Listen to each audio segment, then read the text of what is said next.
Hi everybody, my name is Nancy Torres and I'm a Norwex independent consultant, and I just wanted to hop on here and show you a couple demos using Norwex products. So first off, we're going to do the butter test, which you guys have possibly seen online or already on my parties or VIP group.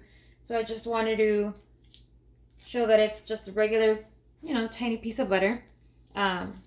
And I'm going to use my EnviroCloth damp and my window cloth dry.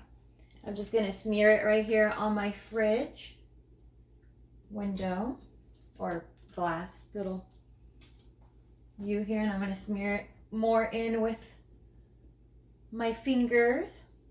And I'm sure you can see how messy and ugly that looks. So what I'm going to use is the Norwex EnviroCloth, and I'm going to fold it in two ways, the long way and then halfway and then the long way, to give me 8 cleaning surfaces on either side. Inside, rotate it inside out to get 4 other ones.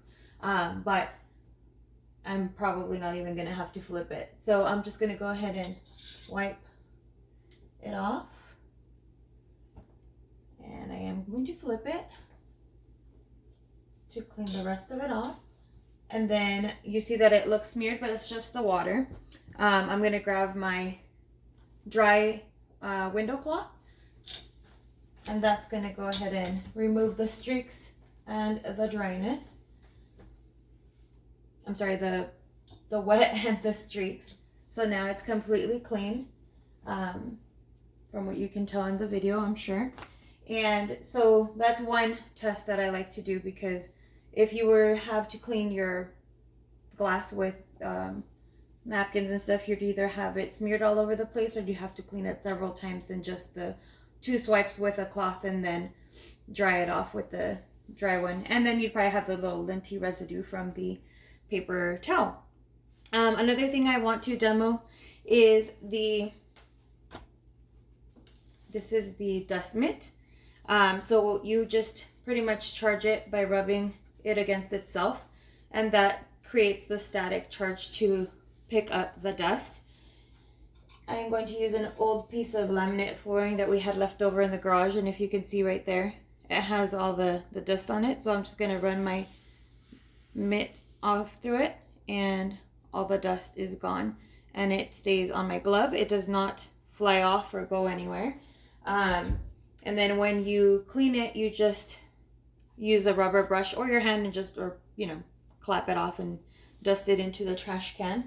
You can launder it. It would have to be with free and clear detergent, or our Norwex detergent that we offer, which is free and clear of fillers and fragrances and all that stuff. I also wanted to show you how to remove permanent marker from tile. I am also going to use simply the Norwex cloth to demo that. So for that, I'm just going to flip the camera down because it'll just be easier to show you.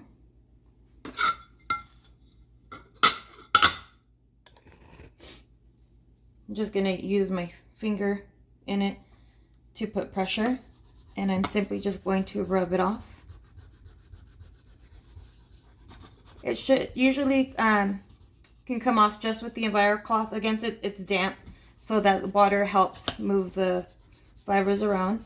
If there's some left over, which I'm sure there is going to be since it's been on here for a bit, I will use the paste, and you just need a little bit of that to get it off. So as you can see, there's still a little bit on there, but the cloth itself is taking most of it off. So now what I'm going to do is open up my paste, which is the Norwex cleaning paste. And for this one, a little bit goes a long way, so really you just need to dab it just the same with my finger on there. I'm going to rotate it around and see how the rest of it is coming off by just doing circular motions with the towel and my finger.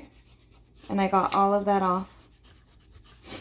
So if one of your kiddos decides they find a marker and just So as you can see, it's all clean now. All we did was use our EnviroCloth with water first, and then we did have to use the paste, which is also known as elbow grease in a jar. And next I want to show you the netted dishcloth, which is this right here. It looks like nothing other than just a cloth with a lot of holes in it, but trust me, it does so much. So I love to use it on my pots when it has like all the gunk on the bottom. Like this helps remove it easily, and it does not get super stinky since it's more holes than cloth. So I want to test that out with showing you, if you were to spill some flour on your counters, making a mess after baking, you would usually use a towel or napkins, and it might take a little longer to do than what you're going to see right now. Well, for me, I feel like it's fast. So I usually just fold it in half, and then I'm just going to circle it around here, and most of it was picked up. There's a little bit left over, and then I get the rest of it. And it all does pretty well about staying in here. It doesn't like leak through and continue making a mess. And then you just go over to your sink, rinse it off. And I have also heard that it's great on peanut butter messes. And just like that, it's all gone and down the drain and not on your floor. I've also seen it done with an egg, which I am going to attempt for you right now. So sometimes let's say, same thing, baking, drop it, it's all over your counter. You would have to use a ton of napkins to clean it. Well, I'm just going to fold my cloth in half, and I'm just going to grab it and keep it in here. And just like that, most of it is in my cloth. And I would just come to the sink, and instead of, it's not dripping, it's all in there. If I had to walk, let's say, from the other side of the room and bring it over, it wouldn't be making a mess as we get to the sink. So while I'm rinsing this with my other hand, I'm going to use my EnviroCloth, because obviously it's a netted cloth, so it doesn't pick up everything. It just picks up the majority of it. It's still wet on the counter, so I'm just going to run my cloth by it, and just like that, my counter is clean. And this is clean as well to use it again on the next thing. Another one I like to use for the kitchen is the kitchen cloth, which is smaller than the EnviroCloth. And as you can see, it's see-through. It's a little bit more, there's ridges in between. So that helps with the crumbs as well to pick up off of the tables and stuff. All right, guys, so those are the few demos I wanted to show you guys today. I hope that you found them informative. If there are any questions on any other products or on the products I used today that you want to know more about, or what else it does and things like that, you can always send me a text message, shoot me an email, message me on Facebook. Either way, I will be there for any questions you might have. If there's another product that I did not demo that you might want to know a little bit more about, you can also ask me about that, and I can possibly do another video for you guys. So I hope that you all have a great day. Bye-bye.